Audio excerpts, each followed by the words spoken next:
but my sense of self uh, almost immediately started to come apart.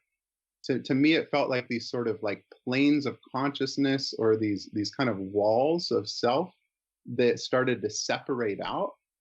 Um, Never experienced anything like this, and then it just started to go. Like I was like falling down tunnels. It had all this kind of synthetic like stuff going on, and the music like kicks in. Like with myself, I was like, they've been holding out. Like this music that, the other stuff they're playing, which I'd experienced in normal consciousness, compared to what this was, night and day.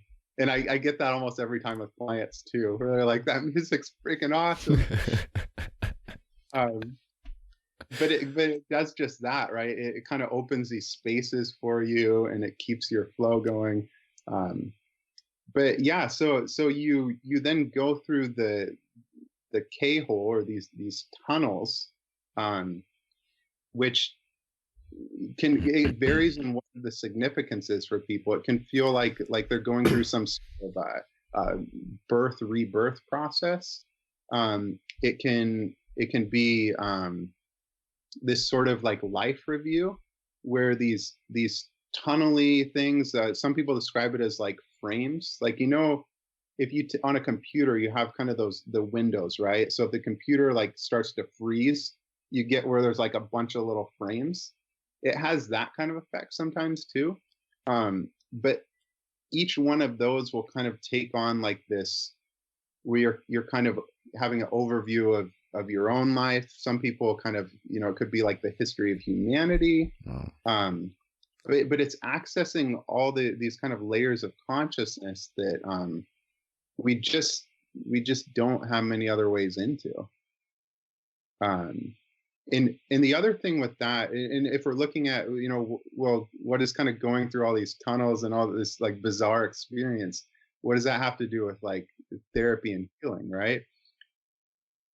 Well, what I see is that you can look at most people's like what we would classify as like mental health issues, right?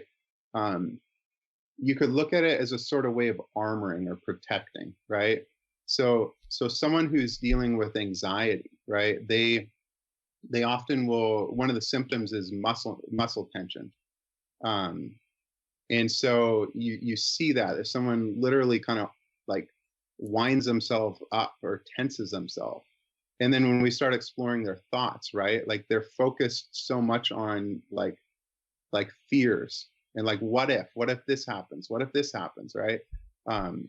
And then when we look at more like depressed states, it's almost like the body and the mind have gone into hibernation, right? Which is another form of like trying to survive difficult circumstances. In both those cases, like that's not a thriving organism, right? That's a pretty, unless the conditions require that, that's a maladaptive way of like living. So what I see is when people go into the K-hole, it's like you're lifted from that pattern, right? And so like I can see the person's body relax, and their mental state completely shifts. And so when they come back in, it's kind of like, oh, that's what's going on. That's what I've been missing. Like, this feels great. Like people will be laughing, sometimes, they might, oh shit, like that's it. And it's not, you don't even have to put it into words really. There's just something that like at a core level is like, okay, now I get it.